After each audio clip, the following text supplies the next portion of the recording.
was just using that as an example. We've done it. We've done it with appointments. Yeah. Appointments used to take all night. No, they did. All right. All right, welcome everyone. Thank you for joining us for tonight's. Try again. Wait, let me. Welcome everyone. Thank you for joining us for this July 14th, 2026 Board of Trustee meeting. If you would all please join me for the Pledge of Allegiance. I pledge allegiance to the flag of the United States of America and to the republic for which it stands, one nation, under God, indivisible, with liberty and justice for all. Thank you. First item is approval of minutes. Did everyone get a chance to review the minutes from June 16th? Yes. Would someone like to make a motion to approve? I will motion. Do I hear a second? Second. All in favor? Aye.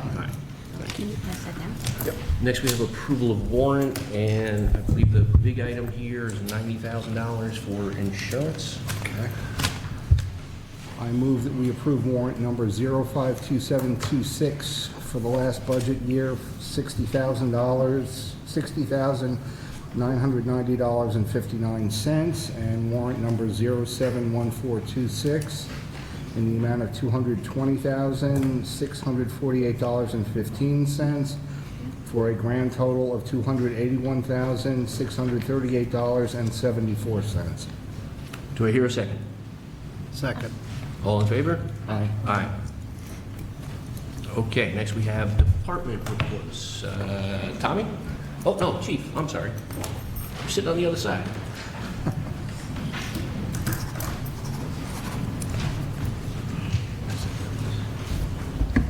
Thank you. Good evening, Mayor and Board. For the month of June, there was 126 summonses issued, 846 incident reports completed, 121 in Grandview, the remaining 725 here in Piermont. The only thing I want to bring to the Board's attention is New York State did announce the LE Tech grant for this year. Piermont will be eligible up to $125,000. We plan on trying to update our radios, their end of life, so all of our portables, and possibly the station consoles as well. So we'll see how much the quote comes for those, but we would like to get that grant to cover all the costs of the new radios. Excellent. Thank you. One question for you. We had a couple of noise complaints for 701 Piermont Avenue a month or so ago that got turned into the building department. Yeah, so I've been back to, I just got back from vacation. I reviewed the last 2 weeks. I didn't see any noise complaints. When I was away, I'm not sure if there was any. I'll get to those, but any noise complaints are forwarded right to the building department. Excellent. Thank you. You're welcome. And now, Tommy.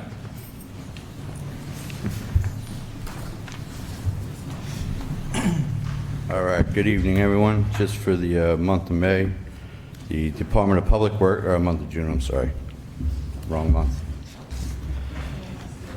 The DPW, we did 65.14 tons of garbage collection. Our bulk collection did 7.69 tons. We collected 5.15 tons of brush, and we recycled 1.28 tons of metal. And also the household recycling did 15.8 tons for the month. One other note, the road resurfacing schedule for this year has been done. It was all funded by Veolia as part of the water main project. So the roads that were completed were Hester, Orchard, Righty Street, Upper Righty Street, and Bay Street.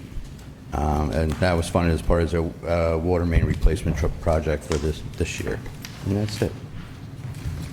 Excellent. Thank you. Tom, could I ask you a couple things? Yes, sir. I'm sorry. We had a little fire on the pier.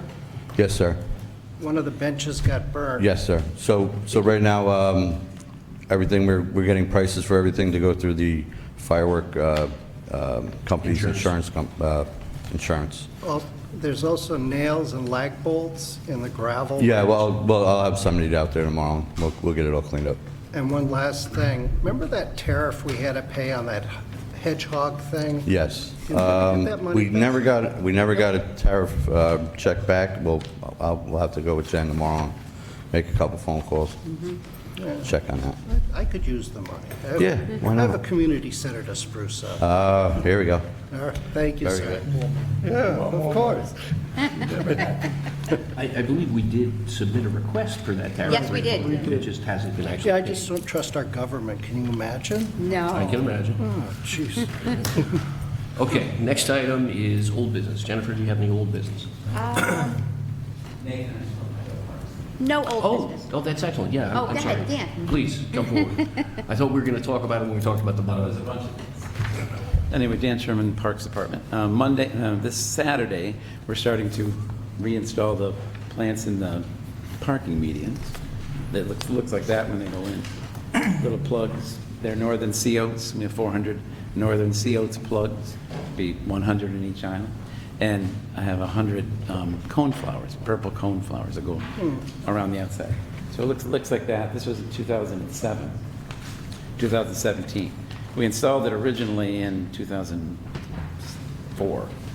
Anyway, so and then they actually arrived. They just arrived today. So one other notice today, I mailed off 2 soil samples from the pond to the University of Connecticut to get a reading on everything that's in that soil, so we could talk about down the road what we do about unsilting the pond. So the first step would be to see what the nature of the material is. And then a little announcement, the Historical Society is planning a pop concert in Flywheel Park on Sunday, September 13th. So that's the parks report. Thank you, and thank you for sending those samples off. That may be a game changer. Just so everyone has some context on that, the skating pond up on Valentine Ave, it has silted in, and we had it dredged 10, 15 years ago, but the material that was dredged out of it was required to be kept on site because it was contaminated. And the likely cause of the contamination was the replacing and repainting of the viaduct. But the bottom line is that it was considered to be toxic waste, and you couldn't just take it to the landfill or use it for anything else, so it had to be piled on site. So now, we once again need to get some silt out of the pond, and if the tests come back from the University of Connecticut that is not in fact toxic waste anymore, then maybe we can do that in a new way. It gives us some better options. So thank you again for that. And back to old business, Jen? I don't have any old business. Does anyone have? I do. All right, what do you got, Mike? Question. What's going on with the triangle lot across the street? Are they going to finish that fence or beautify the lot, or is it done and it's great? So it's a challenging thing because it is private property that our DPW is not authorized to go and work on. The homeowners association for the landing is responsible for landscaping along Gare Street, including the Gare Street side of that, but it's unclear if there's anyone's obligation to do the part that's on Piermont Avenue. And the part that has a fence across it is a separate parcel, and he has not come to Charlie with any plans for what to do with it beyond what it is right now. So it has that odd L to it, that's complete. That is the entirety of the lot, and for insurance purposes, the owner didn't want to have it so that people could be parking or traipsing across the lot, because they could fall down and get injured, and you could have a liability. So the fence is there to keep people from being on that portion of private property.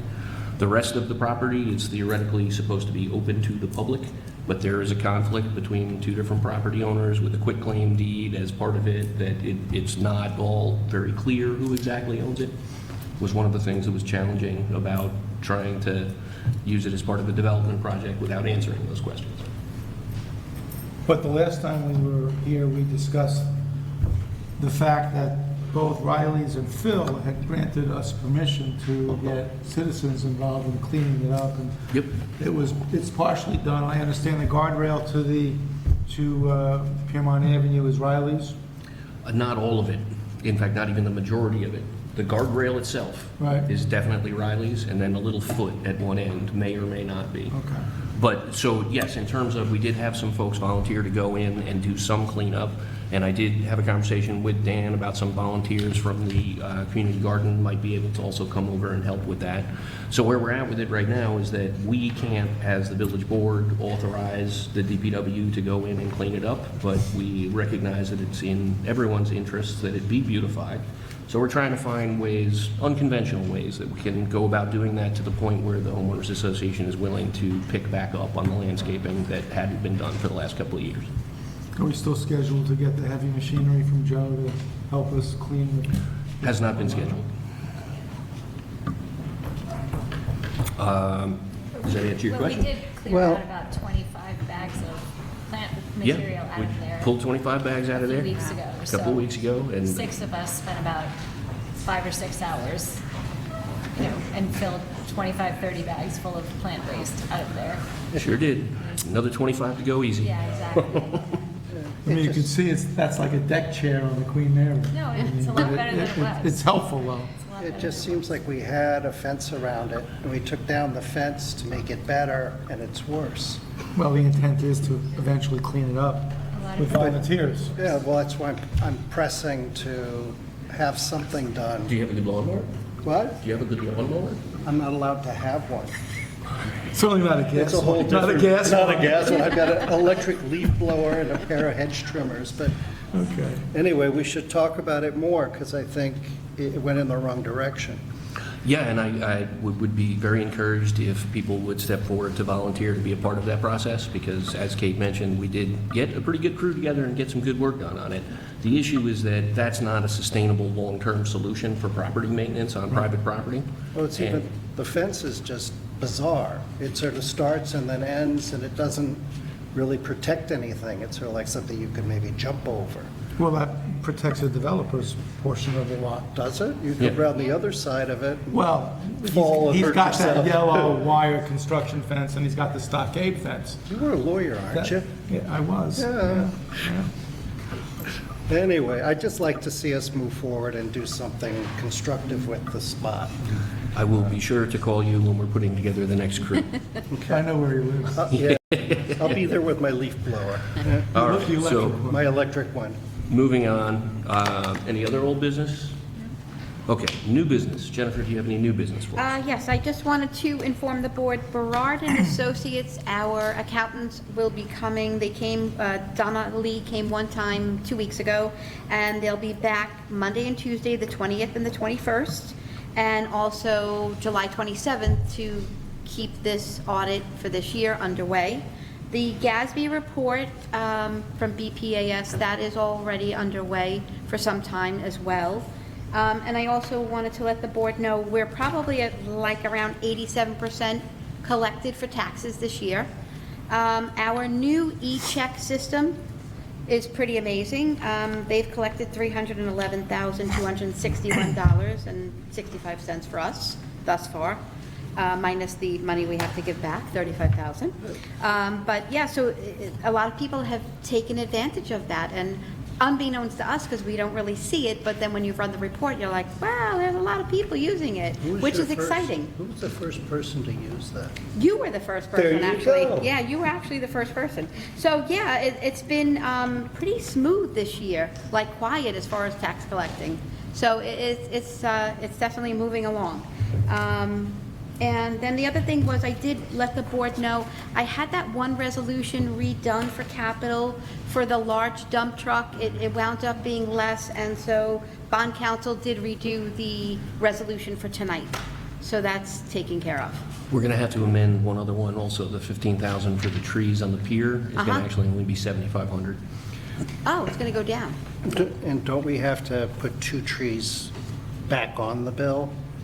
The ones that were damaged during the fire? No, because anything damaged during the fire is going to go through the insurance company, not our insurance company, the Okay. fireworks company's insurance Okay. company. Okay. Okay, all right, that's all I have. Does anyone else have new business? I do. I do. You go You ahead. can go first. I've been talking a lot. I insist. Let's go left or right. And trustees Go first, ahead. of course. I'd like to encourage everybody to sign up for notifications on the website. It's not going to do us any good if you don't. So please, just take 5 minutes, sign up, and we're working on the back end of it to make it more meaningful and to alert you as to the wonderful things that are happening in Paramount. So please tell your neighbors, everybody, sign up. Thank you. You could pick whatever notifications you want to receive. So if you want to receive a notification every time the Board of Trustees posts a new agenda or minutes or planning and zoning. You can opt to have a text message. Yes, you're going to check through what you want, and you can receive a text message or an email or both. If it becomes too overwhelming, you can go back in, log back in, and you can change how you receive things. Maybe you don't want it as a text, you just want it as an email. So there are a lot of options, and it will give you the opportunity to be alerted. I put on the PHS new date for the concert, and when I put it on the calendar, I did the alert. And I got that. Oh, you got it? Okay, so, yeah, so it alerts people, you know, to whatever it is you sign up for. Okay, thank you. And whatever gets put into our calendaring system Right, on the new website. right. What I put in is what goes out. Yes, we're working on it. Yes. Okay. Yeah, I just hope the mayor and the board indulges me just a minute or two. As this is the first meeting since the election, I want to take this opportunity, I would be remiss otherwise, take the opportunity to thank and congratulate Kevin Timoney, who I see in the audience, for winning a seat on the Board of Trustees, and to Mark Blomquist. And to Mark Blomquist, who's devoted at least 2 decades, if not more, to the village, both on the board and on the fire department, and very thankful for that.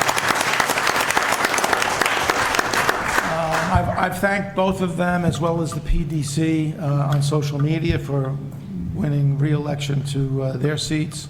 And I make the same extension to, I've also thanked Kevin and Mark personally, in person, and extend my offer to Kevin again, since Mark is no stranger to this rodeo. To anything I can assist you in a smooth transition on the learning curve to become a trustee between now and January, it'll be my pleasure and honor, and you know how to reach me. Okay. Thank you. Thank you, Jeff. That was lovely. Okay, I feel that we have more new business this way. Oh, we do. I'm good. Oh, okay. Did you have something, Des? You guys, trustees, no, I just wanted to answer a little bit of the questions that trustee Mike raised about the Triangle lot, a little more detail. Please. Now, I'm not a land title abstractor, but my research in my guidance and assistance to Charlie Shaw, our building inspector, of course, when I was first appointed by you for several months ago, I was asked to help out with the monster fence issue, research the owners of the property, and the area that has the fence around it now is actually 2 parcels, and both of those are owned by Piermont Plaza, Pyramid Developers. Piermont Development? 457 Piermont Avenue Management LLC. That is, that's the Rileys, I'm sorry, Piermont Developers LLC. Thank you, Jeff, and everyone else who corrected me. Piermont Developers LLC owns 2 separate tax lots that abut one another and bump up to that house right to the north. So that's why the fence is only around those 2 parcels that abut one another, because that's the only property that Piermont Developers LLC owns. So they can't put a fence anywhere else in that triangle lot because they don't own any other part of it. The other owners are 457 Piermont Avenue Management LLC, that's Riley's. And it's a very narrow strip, includes the guardrail, which is already discussed.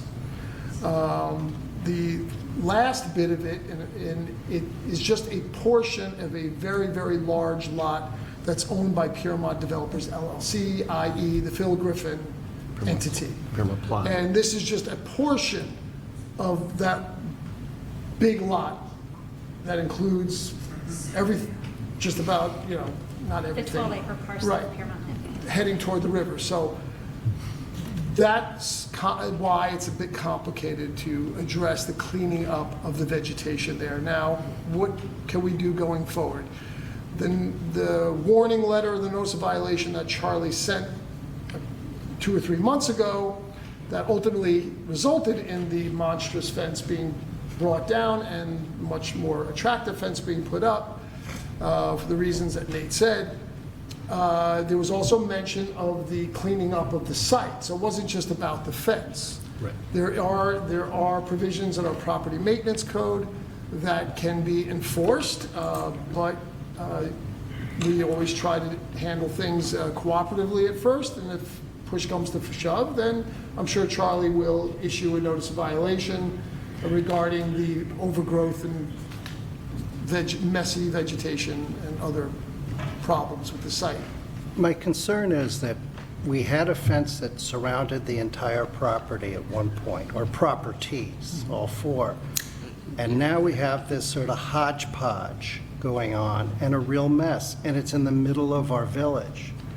And I think we need to put some effort into sorting this out, even if we have to bring this group together and talk to them. But something has to give. Of course. It looks that we've got a fence, this little brand-new fence in the shape of an L with some cyclone fencing behind it, and it looks ridiculous. Again, trustee Mike, so You don't, here's the you're thing. right. Well, Here's the thing. respectfully, Putting up trustee- that fence was not even requiring that a mess permit. was behind It's a the by ugly right fence thing. that came down. All that mess that you're seeing now was worse, and it was there before. So when the green, ugly, monstrous fence came down, which I think a lot of people campaigned on Yeah. to get that down, Yeah. it just seems a little, you know, It's just my opinion. I think it looks ugly, and I'd like to you see it can't, look you know, beautiful. Well, and I that's- just, I Rome understand. wasn't built. I understand, and it is an aesthetic question, but I just want to clarify that that property owner was well within their rights to put up that fence. There's no way we could have told them no. Yeah. And they did it for insurance liability reasons, so we, again, can't say you are not allowed to protect your own liability on this. So, yes, we would all like it to be much more beautiful, and that's why I will call you up the next time we're trying to get a work group together, because my understanding is that the HOA didn't feel they were responsible for doing the full cleanup of the lot after not having done it for several years, and they were unwilling to do that. What I'm trying to do is to bridge the gap without breaking the law, so as to get them back to a starting place where they can continue doing maintenance on it without needing to do a full cleanup. Hopefully, that way everybody can come to the same table and say, yes, this is our legal responsibility, we're doing it. One of the issues about issuing property maintenance is the same situation as potholes on Gare Street. The property owner is not the person legally responsible for the maintenance. So we can only send the notice to the property owner. They don't have to do anything about it because they can send us back a letter that says that's someone else's legal obligation, and now we're back in our circle. Yeah, I don't think we have any potholes on Gare Street. No, but this is a situation where that triangle has occurred, and that's why I use it as a reference. It'd be But really great if we could find a way to solve these long-term problems in our village and move forward. And that's the big point that I I have. mean, there was no long-term problem before the fence went up. No, Gare Street? That park was maintained, nobody had a problem with it. Because the fence went up, it wasn't maintained for 2 years, it made it a bigger job. Now, having a conversation about these long-term problems, I don't know, I think we're getting off topic here. Okay, I've got a but couple other items from I- the business I'd like to get to. Okay. So we have been having regular meetings of the Transportation and Parking Commission, and they have been going through their log of issues that people have brought up and suggestions and conversations that they've had. And there are 3 of them that I want to bring up to the board tonight. One of them involves creating a new no parking zone, which in order for our police to be able to enforce it, needs to be added to our inventory of no parking zones in the Village of Piermont. And that requires a public hearing. So I would like to schedule a public hearing for our August meeting to amend, to have a local law to amend our inventory of no parking spaces to include the area east of Rockland Road up to the fire hydrant, and also to change, if the fire hydrant doesn't already say fire zone, if it just says no parking, to change it to fire zone while we're at it. But that does require a public hearing, so would somebody like to make a motion to schedule that hearing for our August meeting? So moved. Do I hear a second? Second. All in favor? Aye, thank you. And then the other 2 items, we should be able to just take care of by resolution tonight, and that was at the addition of a sign on Ohio Street that indicates that it's either a dead end or that there is no outlet. And I don't know, do we have a budget for a couple of signs every year? Is this something we have to make a special expenditure for, or could that just be done? And there used to be a dead end sign there.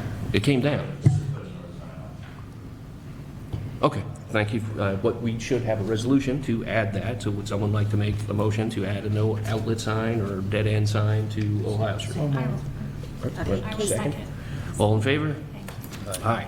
And then the other one was another simple addition of a sign on Broadway when you're coming off of 9W northbound and you turn down to get to Ash Street. There are two driveways on the side there that are hard to see, and one of those residents requested that we added a hidden driveway sign near the top of South Broadway there. And that was something that the commission thought would be a good idea to do, and we can just do by resolution. Would someone like to make a motion that we add the hidden driveway sign on South Broadway? So moved. And do we hear a second? All in favor? Aye. Aye. Thank you. Okay, so two of those you can take care of. We'll talk in August about the new no parking inventory. And yes, you can. Who owns the alley in back of like the community market and all that? Phil does. Oh, Phil does, That's why part of they RD say West. Parking for community market. Okay, got it, thank you. And that's all I have for new business. Anyone have any other? Then our next item is going to be public comment. Has anyone signed up for public comment?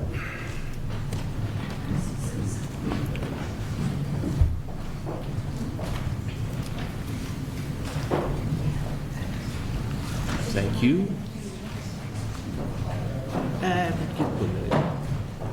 But yes, you may as well run the timer. Okay, first we have Adam Kurland and Ed Huey. Yes, good evening. Once again, Mr. Huey and I are here, unfortunately with great frustration about Trotta's. First we do want to thank the mayor and the board. You guys have expressed your concern, your support. We absolutely believe it's sincere, and we just want to let you know it hasn't gone unnoticed. Problem is, nothing's changed.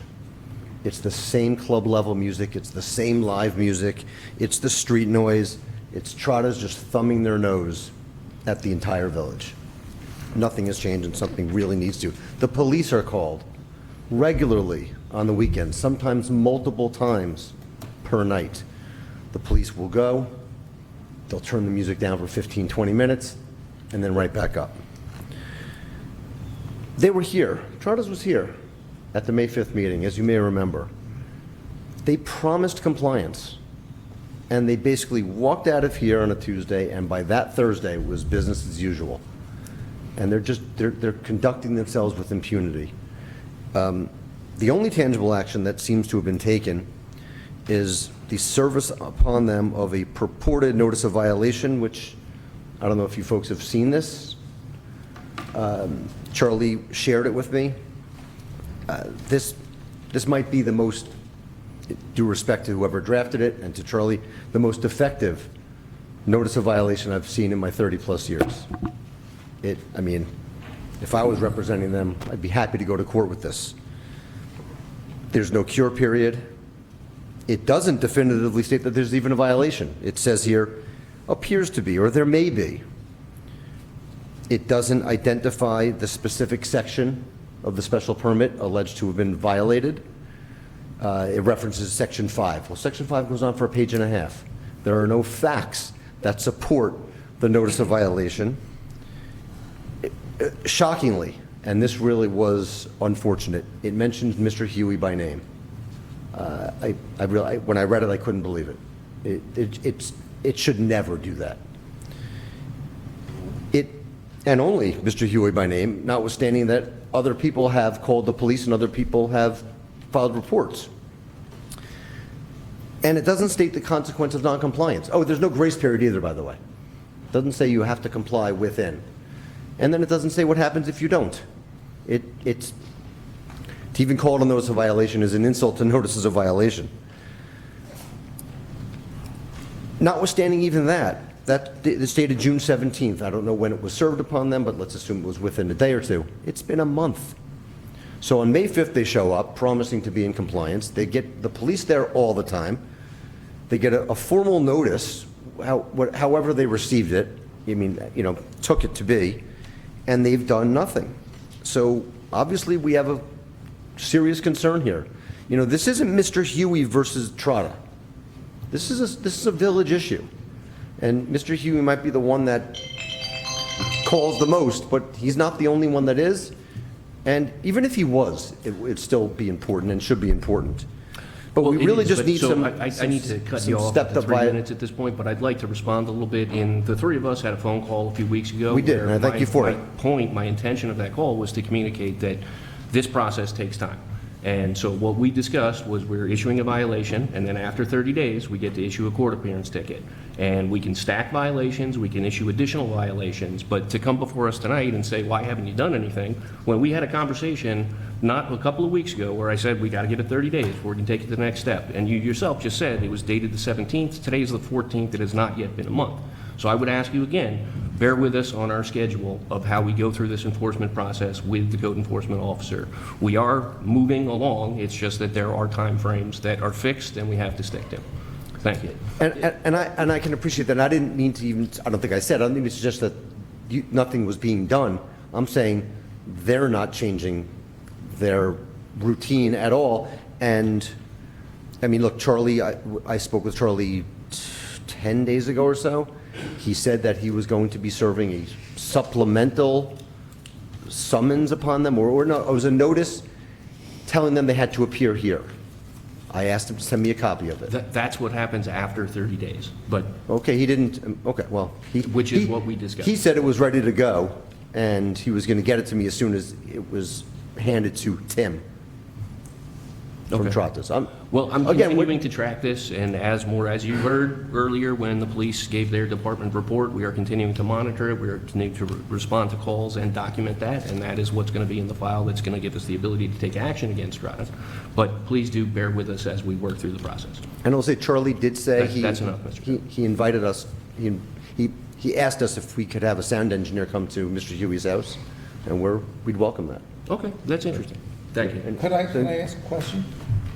Has your client kept a diary as to what days and times the noise is really bad, consistently bad? Could be It's interesting. like a video diary, I suppose. A video diary or just the dates, so Yeah. that we could give some guidance to our code Absolutely. enforcer to, these are the expected dates, you could surprise them. Correct. In fact, I think I forwarded several of them to the board.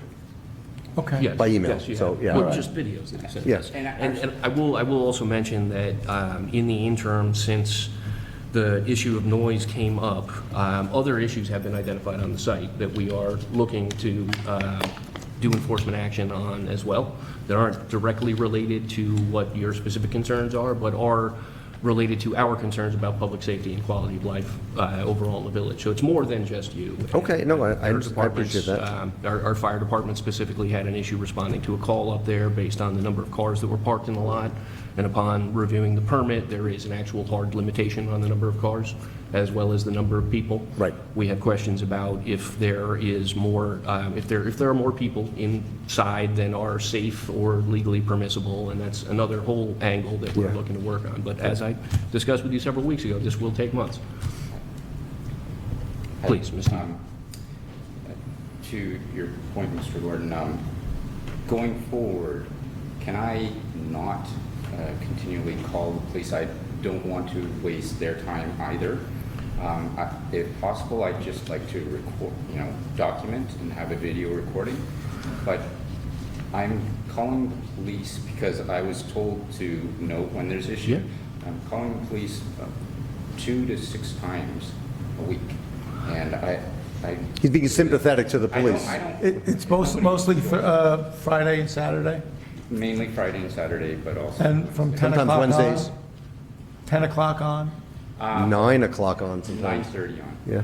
Okay. Well, but I would ask that you continue calling those in when they occur, because it creates a record. document trail for us that we can utilize. If we say, we're just taking your word for it, that it's always an issue, if the police have other duties that they're attending to and they don't make a chance to specially stop by 701 just to listen and see if it's loud, then we don't have anything documented that we can use. Just simply logging the call creates a document trail for us in a better way than anything else we can do. Okay, very well. Thank you all. Thank you. You're welcome. And then next for public comment, we have Noreen Myers-Wright. This can't be good. No, can't be good. Noreen Myers-Wright, 508 Gare, president of the Piermont Landing HOA. Jeff, I wanted to just say thank you for all that you've done over the last year on this board and for this village. Thank you, Noreen, I appreciate it. So, Nate, a few times tonight, you have mentioned that it is the responsibility of the Piermont Landing HOA to clean up that lot. It is not. That is not in the easement. We are currently examining the details of that easement because we're not clear that we need to be mowing the soccer field or trimming trees along that area. So I would appreciate if you would take that out of your equation with who's responsible for cleaning up that lot, because it is not the Piermont Landing HOA. Well, so the documentation that I've reviewed pretty explicitly says maintenance of care and landscaping. I don't know what it means about the soccer field specifically, and I'm not talking about the soccer field. I'm talking about the privately owned properties on the corner in this triangle, what and as I you were described, discussing before. my understanding is that the HOA is responsible for the maintenance and landscaping on Gare Street, but No. only on the Gare Street side. of Nope. things. We are our easement was created in 1997 with Phil Griffin and the builder of our properties. Yep, I've read it many times.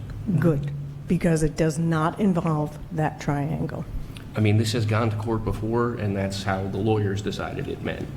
Well, we're going to end up in court again, but I would appreciate it if you would take Piermont Landing out of your equation of cleaning up that lot. So you're saying we should just try to get Phil to do it?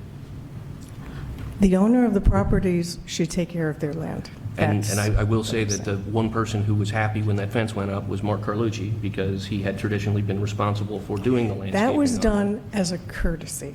That was not done because it was our responsibility. That was Mark Carlucci doing what he felt was the right thing to do for the Piermont Landing residents as well as residents in Piermont. It is not our responsibility to take care of that property. Okay. I mean, the issue that we have as the village is that we're only authorized to issue a violation to the property owner.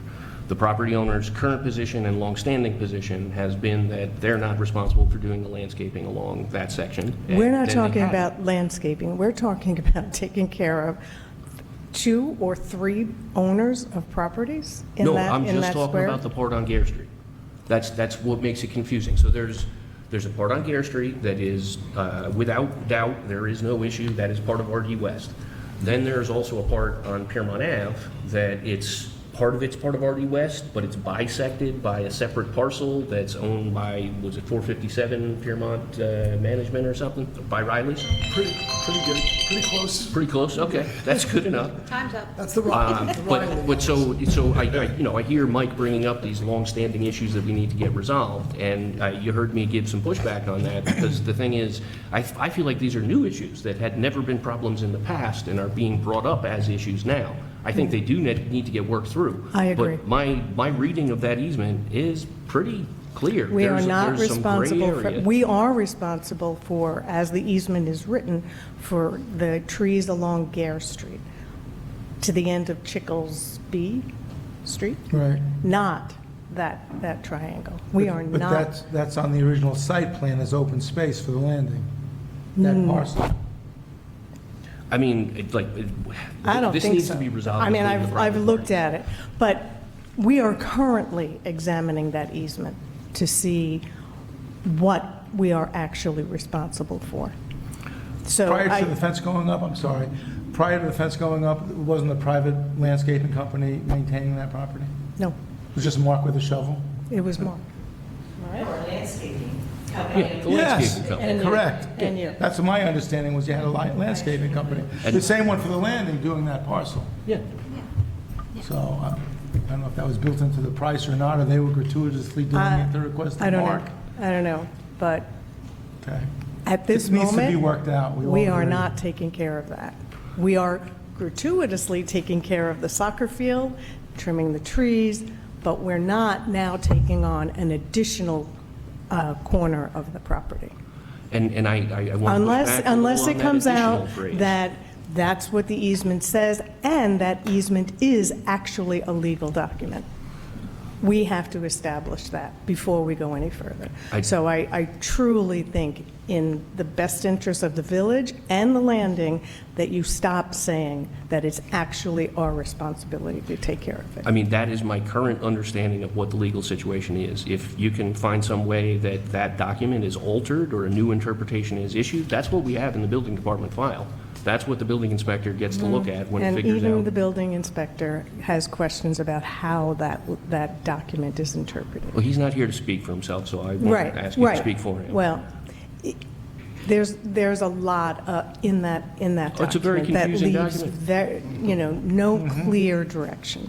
So to come to the conclusion that Piermont Landing is responsible is really not fair. I mean, it's the precedent. Not at this point. It's the precedent that I'm leaning on more than anything else. Like, that is how it had been handled for many years. So now you're talking about taking on something additional, but actually, in my mind, we're talking about getting back to what had been taken care of for many years. That's not addition, that's getting back to where it was. Not when the owners put in plans, to develop that property. Are we going to be held responsible if condos or something is built on that property? Well, There needs to come to an end with You're conflating this things one. that have nothing to do with each other. So the issue The with- property was fenced in. It was fenced in illegally. Now it's a mess. The property was fenced in illegally because those parcels that were created by the fence don't exist legally. No subdivision was ever made. Those portions of RD West were never separated from the other portion of RD West. They still are just part of RD West, an area which was designated by the original site plan approval to be available as open space. Since the inception of the development of the landing, landscaping has been done on that property. It's never been done by village because we're not allowed to do it. It's clearly private property. My understanding was that the HOA's responsibility stopped at the guardrail. It didn't continue on to the section that's on Piermont Ave that may or may not be Riley's or Phil's. It was only the portion that was directly adjacent to Gare Street. And we've had this issue come up in the past with trees along the sidewalk on Gare Street where they need to be trimmed back and whose problem is it. And in my experience, it's always gone back and forth for a while and then ended up being the landscaping company that's doing the landscaping goes in and takes care of it because Yeah. there is a legitimate public safety question. Yeah. So No. I understand you're trying to work to have some new interpretations of what those relationships all are. I'm all ears. I would love to see this make more sense than it does currently make. But I'm sorry, I can't say that I'll stop saying it's the homeowners association's responsibility until I see some legal documentation and precedent that that is accurate. Okay, but I will do that, and I can tell you right now, we're not cleaning up that lot. We will not. And as I have been saying all evening, my intention was to get volunteers to clean it up so that the responsibility wouldn't be on the homeowners association for the I don't know cleanup. why the owners of the property don't just clean up their lot. Because they feel like they have a piece of paper that says they're not the responsible party. The entire lot? Not the entire lot. So why is it the whole portion lot that is not being cleaned up? maintained by the homeowners association. I'm sorry, we've gone way over time on this. Why is the rest of that property not being maintained? There are different reasons for the different portions of that property, and we do have property maintenance code that we can issue violations about. It tends Okay. to be when there is an issue of public safety primarily, not Okay. when there's a matter of the aesthetic, but there Okay. are some aesthetic elements that are included in property maintenance that we could lean on. So we agree that we are not responsible I do for not that agree with that. entire property. There is no entire property. This is where the conflation gets confusing. There are two parcels that are currently fenced in. You're not responsible for those. So that's part of the entire property. So I'm saying, yeah, you're not responsible for the whole property. Those two Okay. parcels, you have no responsibility for. Okay, As I've said now 4 times, my understanding is that the portion on the outside of the guardrail adjacent to Gare Street was maintained and landscaped by the HOA traditionally for all time, in addition to the roadway itself there. That's all I'm saying, that portion from the guardrail to Gare Street. But we've rehashed this too many times, and we have a lot of agenda items I need to get to tonight. That's So if you'd fine. like to talk offline about this, or if you'd like to sit down and no, have a I'll conversation figure out with where this Phil. guardrail is and what we can do to help, but that property, it's just not fair. It's just not fair to dump this on the landing. And the reason I can clearly say that we won't be doing it is because we have no more funds.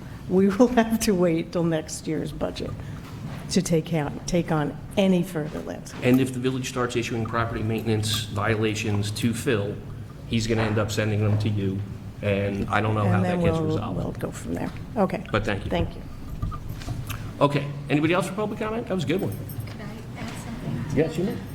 So I just want to add for everybody who's here, as I said earlier, myself, Nate, and Jeff, and 3 residents, one of whom is in the room tonight, spent 6 hours on a 90-some-odd degree day cleaning up a lot of that lot. And so, like Nate, at 3 prior village board meetings, asked people to volunteer who wanted to volunteer. I'm sure that there are more people within the community who'd like to volunteer, so spread the word. Nate has said, reach out, and when he gets a group of volunteers, we'll coordinate another day. But, we put in, a lot of backbreaking work to try to improve it, and improved much of what was on Piermont Avenue. And I also, just as a 30-year resident of this village, take issue with the fact that it looks worse now than it did with the fence. I don't believe that that's true. There's still work to be done, and this is now the 3rd meeting that we've spoken about asking for volunteers, so this is a very committed village. I know that people, in the garden have said they'd like to help. People on the Parks Commission have said they'd like to help. I'm sure there's people who live in the landing who'd like to help. So let's all come together, put in some sweat equity, and, fill another 30 bags worth of plant waste, and we can clean it up. But, we're all willing to do the work, but we need more help. We need more hands. So let's find more hands. Thank you, Kate. Okay, so moving on to our busy agenda. Number 7, we have review and approve the rowing club agreement with the Village of Piermont. So did everyone get a chance to review the rowing club agreement? Yes. Does anyone have any questions or concerns? No. Would someone like to make a motion to approve the agreement? I'll- Do I hear a second? Second. All in favor? Aye. Aye. Thank you. We have your sign. You can submit it to Jennifer. Yeah, just submit it to Jennifer, and I'll sign it probably tomorrow. Item number 8, review proposed amendment to the Transportation and Parking Commission to add a non-voting member from Grandview on Hudson and schedule a public hearing for that amendment. So what this is about is we recently updated our police contract with the Village of Grandview on Hudson. And in that police contract, we had added some things in to specify guaranteed levels of service, and also to make an accommodation. In the old contract, one of the things that our chief was doing was going to some of Grandview on Hudson's meetings to be available to give a report about policing in Grandview on Hudson. And so in the new agreement, we have updated it, so rather than that, we are creating a non-voting member of the Transportation and Parking Commission who will be appointed by the mayor of Grandview, who will sit at all our Transportation and Parking Commission meetings and provide input from Grandview about concerns that residents are having, so on and so forth, like a liaison kind of. So in order to do that, we have to amend our local law to create that new position, and that requires a public hearing. So would anyone like to make a motion to schedule? We're going to have, what, 4 or 5 public hearings already in August? We have 2, this would be 3. And then we have a couple, yeah. All right, so would somebody like to make a motion to schedule a public hearing at our August meeting to amend the Transportation and Parking Commission to add the non-voting member? So moved. Do I hear a second? Second. All in favor? Aye. Thank you. Okay, next we have a resolution to commit to a 10% match in kind or cash for a $50,000 grant from the Non-Point Water Quality Program to design stormwater retrofit improvements on Righty Street. So to explain this, a few years ago, and we're finally able to move forward with this implementation grant, but a few years ago we got a grant after the Erie Path washed out in 2021 during Ida and Henri. We have a storm drain catch up on the Erie Path that goes down through a somewhat restricted pipe to a stormwater main on Hudson Terrace. And that stormwater pipe was overwhelmed by the volume in Ida and Henri, and the Erie Path washed out at that location. And after looking at it with the engineer, the solution was that we needed to install a new pipe that was going to convey water from the Erie Path catch down to Hudson Terrace to that vault at Righty Street. Now, we were aware at the time that that may also require additional expansions of capacity downstream from Hudson Terrace. So this grant is a planning and design grant, not an implementation grant, but it is a 90% covered grant for expenses up to $50,000 for us to have the engineer design an improvement of the conveyance from Hudson Terrace at Wright East Street down to Piermont Avenue, and using the newly captured MS4 data about the size and capacity of our stormwater mains, determine if the Piermont main can handle that capacity or if additional outflow into the river might be required. So this is a 10% match that can be in kind or it could be cash. It won't necessarily cost the whole $50,000 to do the design, but it's a fair budget for doing a comprehensive design. So would someone like to make a motion to a resolution to commit the 10% match, which can be in volunteer time partially, for this grant for non-point quality, water quality improvements? So moved. Do I hear a second? Second. All in favor? Aye. Thank you. Okay, moving on. Number 10, review request for liquor license 30-day advance notice to municipality for Troy Trading DBA sidewalk located at 482 Piermont Avenue. So this is a pretty ministerial thing. When people are applying for a liquor license, there is a 30-day advance notice that we have the ability to waive if we would like to. Traditionally, we do in fact waive this 30-day notice. I see no reason why we should not in this case. Does anyone have any concerns about waiving the notice? No. All right. So would someone like to make a motion that we waive the notice? I will motion. Do I hear a second? Excellent. All in favor? Aye. Next, we have review economic development application from the Piermont Dog Run. Do we have someone here to speak on that? So you, Dan, or no? Okay, there we go. Dan Sherman with the Piermont Dog Run, and Lauren. Hi, Lauren Rhiannon Mons. Manzi. Yeah. So just a little background on the Dog Run. We built it in 2010, 16 years ago, at the motivation and inspiration of Margaret Grace and Linda Hacker. And we had a fundraiser at the Happy Dog Gallery, and Phil Griffin contributed to that, and Lynn Boone substantially. We raised $11,000. It only cost $7,000 to build the dog park.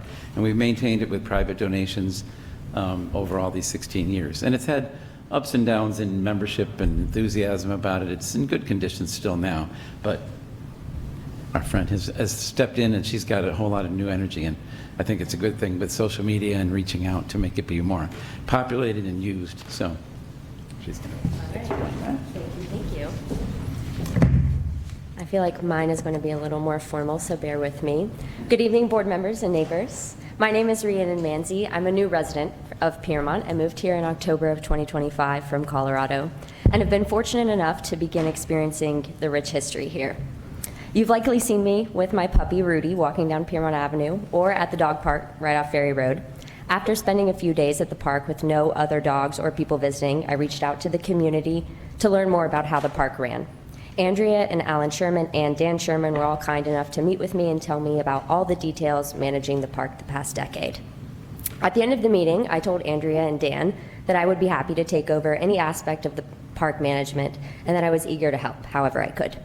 I've created a 3-phase plan to get the park back on its paws, so to speak, and without taking up more time, I'll give you the briefest of rundowns. Phase 1 is cleanup, Phase 2 is community outreach, and Phase 3 is fundraising events. Phase 1 takes priority because of the community response to ticks being in the park. Without community involvement, we cannot move forward, and in order to create community involvement safely, the dog park needs to be maintained.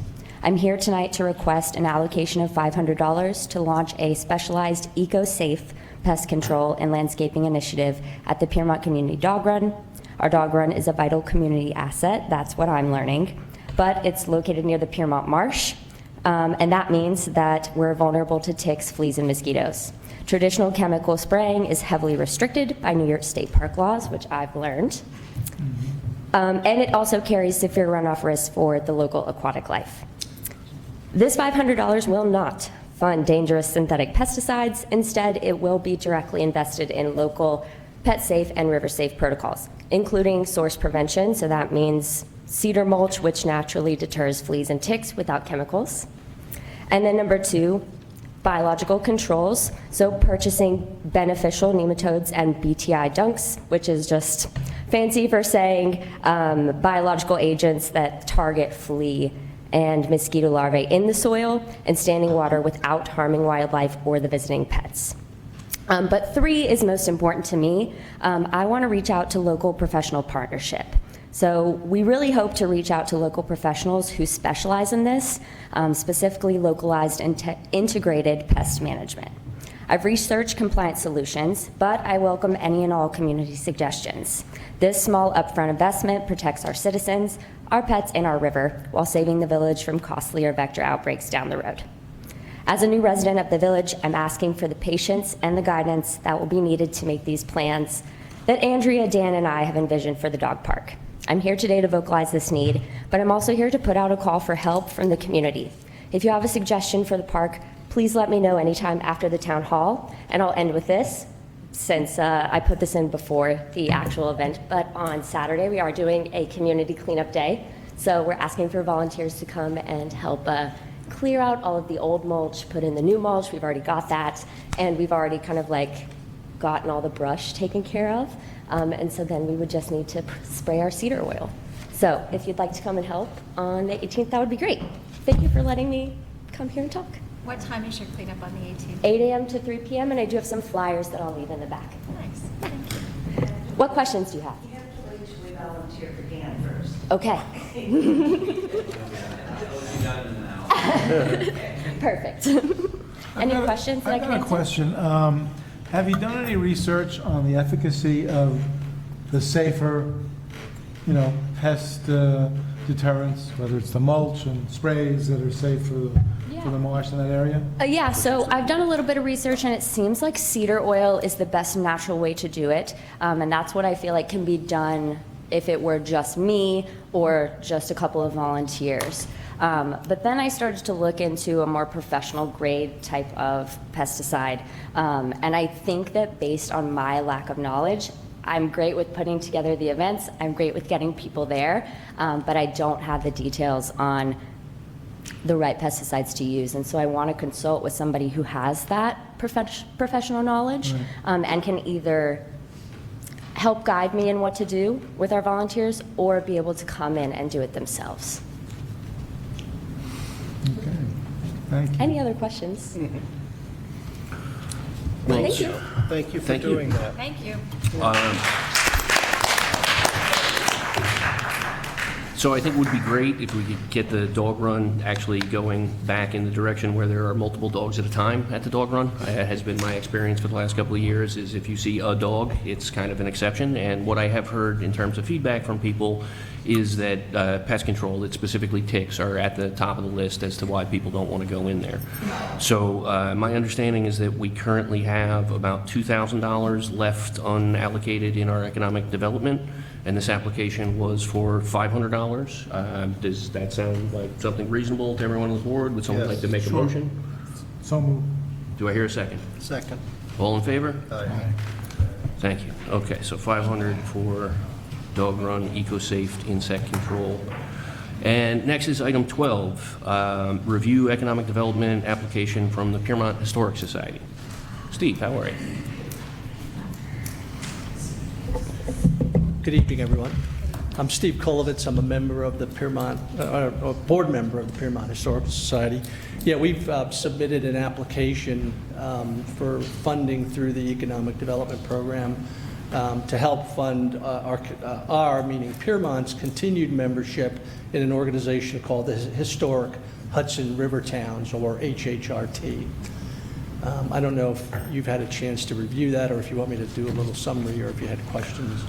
Well, so the basic issue, Steve, is that when the Historical Society came to us some 4 years ago with the idea of entering into this, it was presented as a, we will raise funds to cover the expense. And I guess at some point that ran out. So we did not budget in economic development for this current fiscal year anything for covering this expense. As you heard me say, we have about $2,000 still left. There's still applications coming in, but mainly for small items like this. And frankly, my personal opinion is that this is the type of thing that really should be handled by a Chamber of Commerce. And it's a tragedy that we don't have a functional Chamber of Commerce right now, but I don't feel right about saying that just because they've abdicated their responsibility to promote their own businesses, that the taxpayers should take up the slack and the burden on it. So I think that It probably has been effective in bringing some people into town. I understand where participating in a sort of Hudson River Valley history and tourism thing makes sense. I just don't feel like we're the people that are the ones that should be funding it. Does anybody else have any thoughts on that matter? Does the Historical Society have any funds to cover it if the village doesn't have it budgeted? Well, we have. I mean, Piermont has been a member since 2023. The first 2 years were actually funded by the County Department of Tourism and Economic Development. Through a grant that the Historical Society got. Right. Yeah. And then last year, we've also talked to the Chamber of Commerce, and there's just... How'd you do that? I tried to get a meeting for a year. So last year, the village did provide, currently the annual membership fee is $3,000. The village put up $2,500. We paid we meaning the Historical Society paid the remainder. So we were again just hoping that we could replicate what we did last year. I mean, from the Historical Society's perspective, the HHRT does a lot around promoting the historical aspects of all of the river communities, right? So it's very important to us. They actually helped us make the connection to Travel Stories, which is the organization that helped us create the audio tour, that's currently available here, for Piermont as well. So I think it'd be, if we ended the relationship with HHRT, I think that would just be it would be a real shame, I think, just from the perspective of being able to promote the historic aspects of Piermont. And all the great things that are available here. They do get, HHRT, their website, they do get a lot of traffic. Last year, they had over 190,000 visits.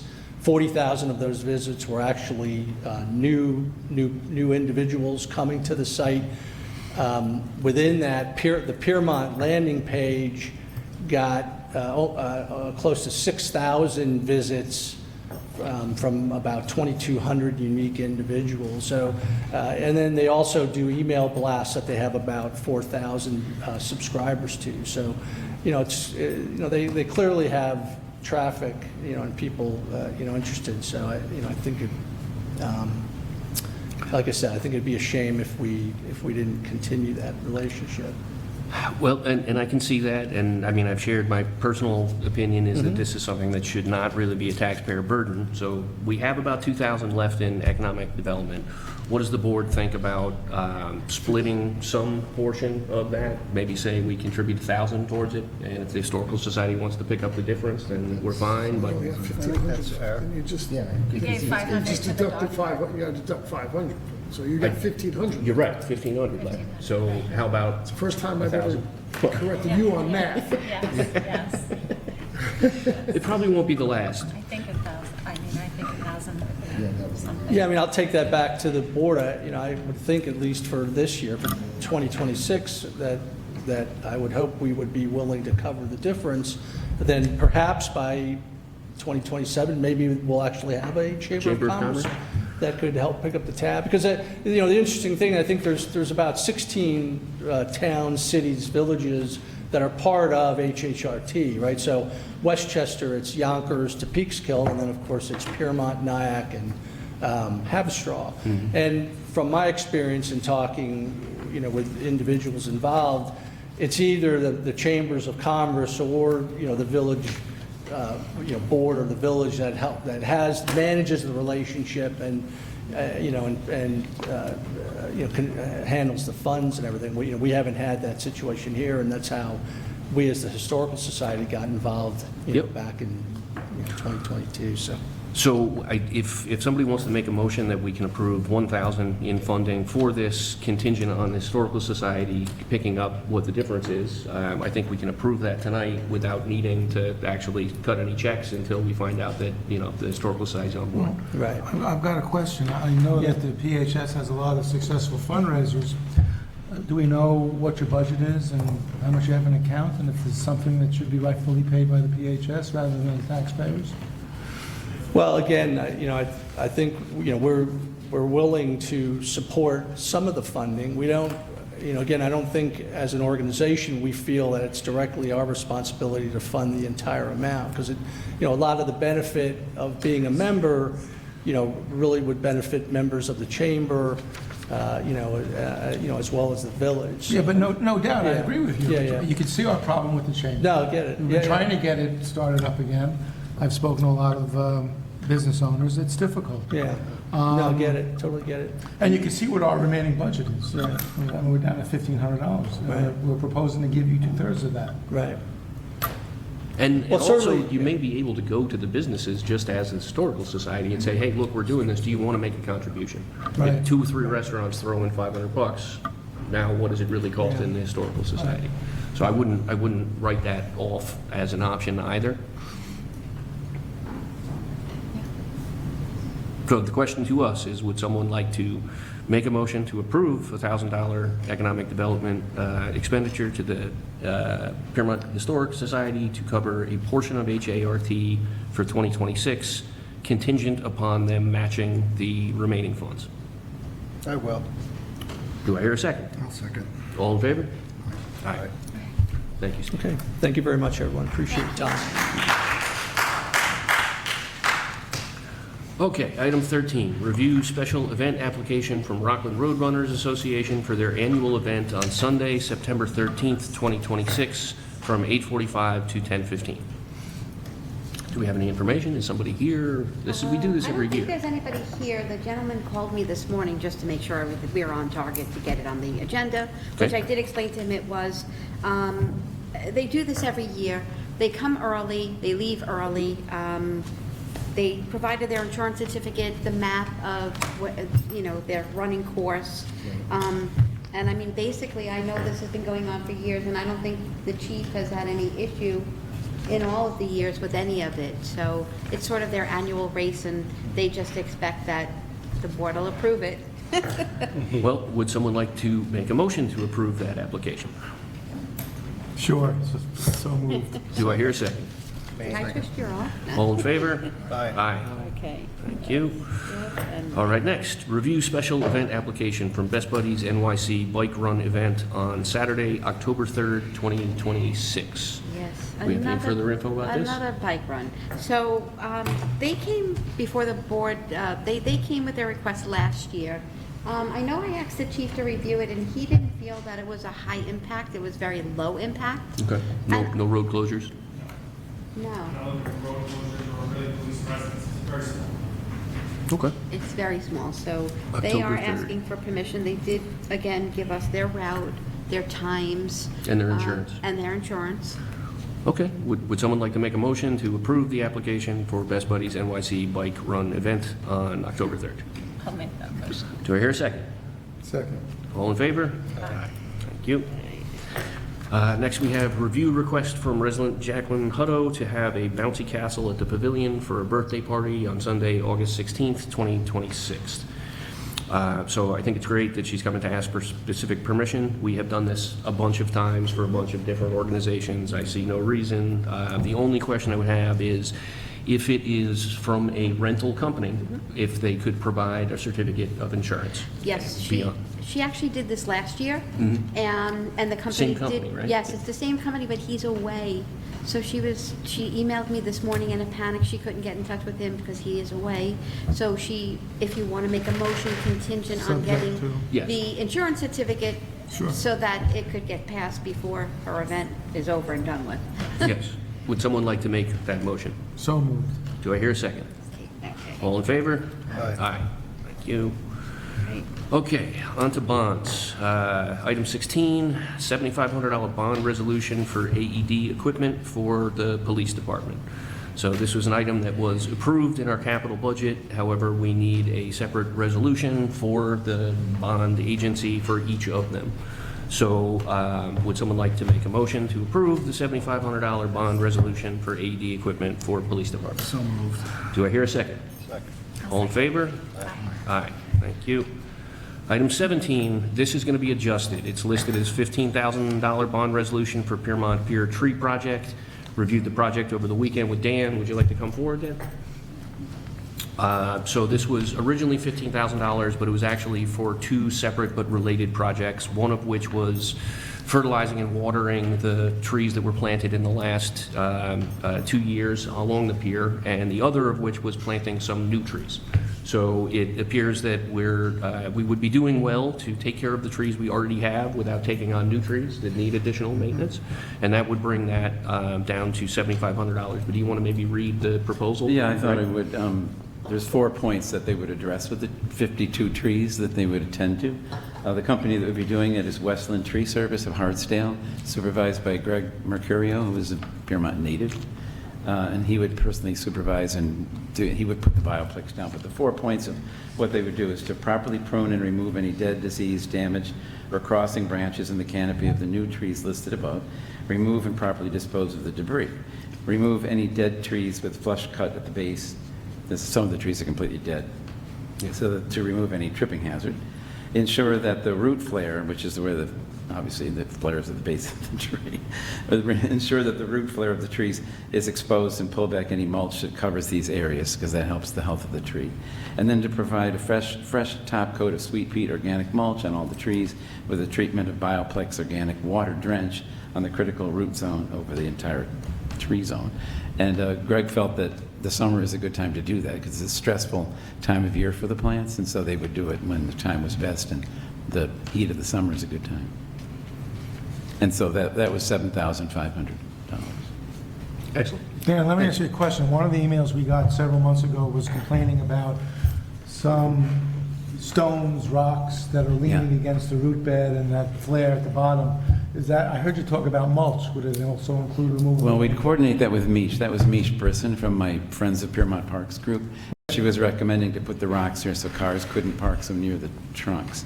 So I may be able to get them to do that within this, but if not, then our Parks group will do that, to put the rocks there. And we can steal rocks from Half Moon, or we have some. Yeah, that was one of the questions, where we can get rocks from. Just little things. Okay, I think that was it. And the trees that I think were burned were cottonwood trees. Weren't they more white swamp oaks? They were on DEC's halophyte list. Oh, okay.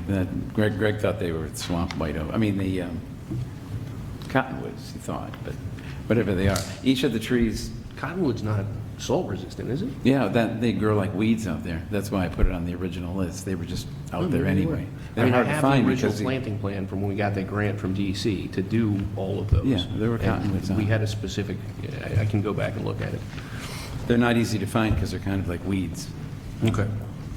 All right, so would somebody like to make a motion to approve $7,500 bond resolution for the Piermont Pier Tree Project? So moved. Do I hear a second? You got a Second. question, Mike? No, he moved, I seconded. Okay. All in favor? Aye. Thank you. Thank you, Dan. Next, item 18, $208,511 bond resolution for fire department equipment. So this is a catch-all. The biggest item in here is a new Chiefs truck, but then there is a bunch of different capital stuff that we get each year. And again, this was previously approved when we approved our capital budget back in May. Would someone like to make a motion to approve that bond for the fire department equipment? So moved. Do I hear a second? I'll second. Thank you. All in favor? Aye. Next, item 19, a $3,000 bond resolution for Bridge Street Park benches. So we have benches that people have donated, some of which were installed on Bridge Street, and they were heavily deteriorated condition, and some need to be replaced. So this was something that was put into our capital budget by Tommy to have the funds available to do the replacement on those benches. And we have not, so we have come to the determination that if you donate a bench with a plaque on it, when that bench has been destroyed by life and the environment and old age, there's no maintaining of the plaque. So these are just new benches that are going in, so we have safe benches for people to sit in on Bridge Street. Does anybody have any questions about it? Yeah, wasn't one of the things we were looking into, I think, Dan, you were going to ask the people who had already donated originally for those benches if they wanted to come back? Couldn't get a hold of anybody. You couldn't get a hold of them? Well, no, I didn't do it. I didn't even try. So I still could, I suppose. Oh. So, You may have tried. so I got the price of these benches. These are $1,400. Right, so this was going to cover Or two to- benches. We already have one new one in place, or two new ones in place? So this would make So it this would 4. fill it out to the full original 4. All right, somebody want to make a motion to approve that bond? So moved. Okay. One of you seconded, one of you I'll moved. second whatever. All in favor? Aye. Thank you. But what if somebody should want to step up and sponsor a bench? Could they get money from them and just put their plaque on these that we've already bought? Yeah, they just reimburse the village for a plaque. And we're going to have to do that with the one bench out on the pier, too. Yeah. Because Right. that one is not like a self-contained unit, it's mounted into the ground. So we can like put new planks on it, maybe, I'm not sure. What do you think? But that's going through insurance. That's an insurance problem. Okay, so, Kathy had a question. oh, I'm sorry. For the benches, can you buy a bench if you want it as a memorial, or is it a donation for the bench and then you put the plaque on? Well, in this case, because we're authorizing the purchase of these 2 benches, usually it's the former that you said. That Yes. somebody pays for a bench First. that matched the ones out on the pier. We only really had a bench program out on the pier, and they had to match that same. $1,500 for the bench, Correct. It's gone up. and then if the bench falls apart, then, that's another bench if they want. Right. That's correct, yes. Yeah. And that was one of the things, Will you apply to the village hall for that? Yes. yes, you could. And there's a limited inventory of There locations. was no more, Yeah, there that's, is no more this room. is, but the one on the pier might count for one now.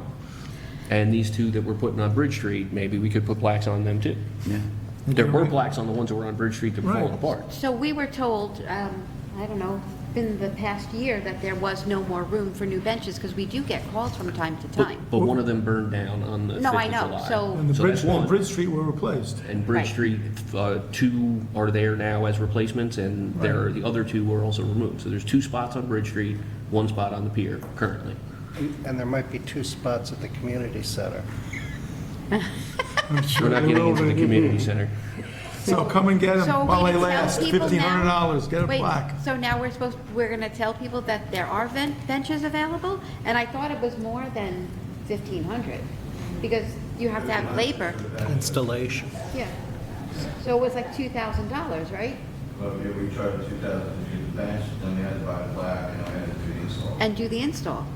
Okay. But the bond is only for $3,000. And that's because our cost for Yeah. buying 2 benches is No, I get it. $3,000. I get it. So, yeah, I mean, maybe we don't need to figure out the question about what do we do about people dedicating benches and buying benches tonight. I'm just trying to get through the bond resolution for getting these 2 benches. So does somebody want to make a motion to approve the $3,000 for the Bridge Street Park benches? So Oh, yes, it was Mutt and Jeff over here. Mike and Jeff. I don't want to be No, Okay, everybody's getting a little punchy now. Item 20, $60,000 bond resolution for a DPW roof. We were looking at this last year, if I'm remembering correctly, and we couldn't make it happen, so we're coming back around to it this year. Is this happening in conjunction with a facade update? And could we stop chattering in the back, please? Thank you. So it's gonna be a roof, you get your new soffit, new fascia boards, and rubber lines.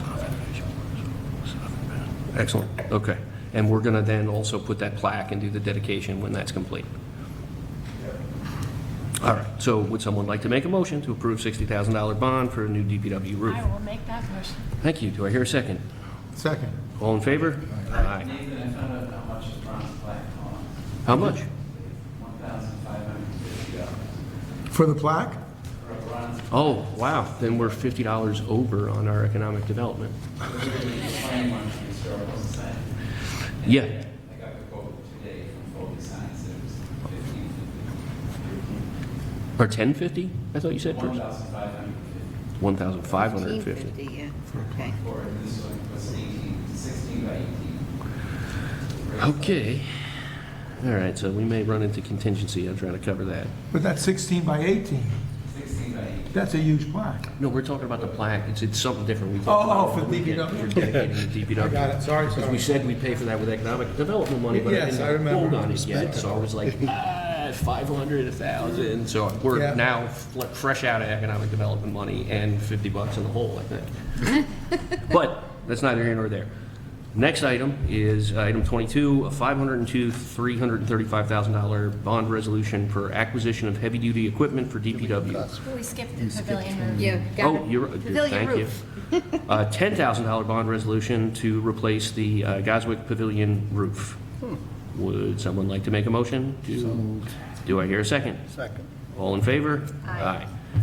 Item 22, $502,335 bond resolution for acquisition of heavy-duty equipment for DPW, large dump truck, Mason dump truck. So we, again, have approved this in our capital budget already. We just need a resolution now to send to the bond company in order to make it happen. Does anyone have any questions about the dump trucks? Or would someone like to make a motion to approve that bond resolution? I will motion. Thank you. Do I hear a second? Second. Excellent. All in favor? Aye. Aye.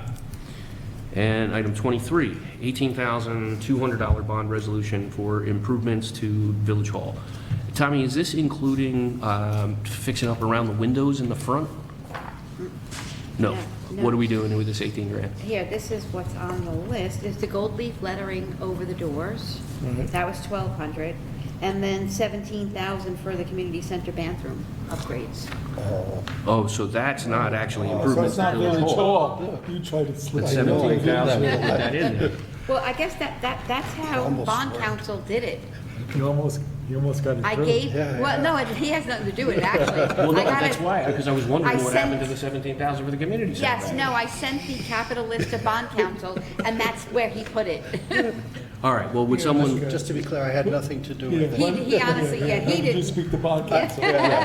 I don't want to You be know on his name? Facebook checking your tomorrow. phone right. All right, so all kidding aside, would someone like to make a motion to approve the bond resolution would for like to. $18,200 for improvements to the community center? Did you need to ask? Is Do I anyone? hear a second? Second, sure. All in favor? Aye. You're quite Okay, welcome. and Thank then just you. really quick, I just want to tell the board, because I know there's a few new members, so there's 3 immediate bonds, which were the first 3, and then the rest of them are subject to permissive referendum. So once 30 days, I'm going to post this all over the village.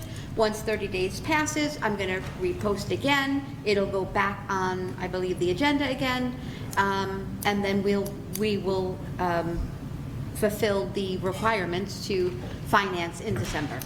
In December, Yes. So we have plenty of time. sure. Excellent. Okay, so item 24, adjournment. Would someone like to make a motion to So adjourn? moved. Do I hear a second? All in favor? Aye. All right. Thank you for coming, everyone. Thank you. Wow. Okay, we have it on my phone. Sure, rat me out, will you?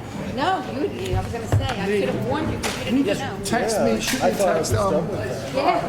the exact You know, description of where that I am parking such area is a gonna go. conniver here. Yeah, but I'm not playing those games. Yeah, Jennifer's covering No, herself. I'm not playing that game. I'm not going down with him. Heck no.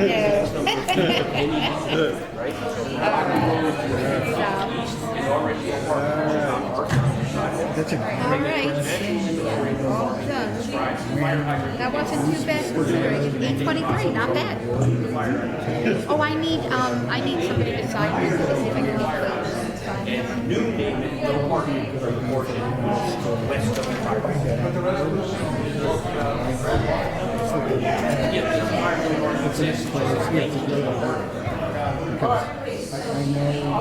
me see if I can get those.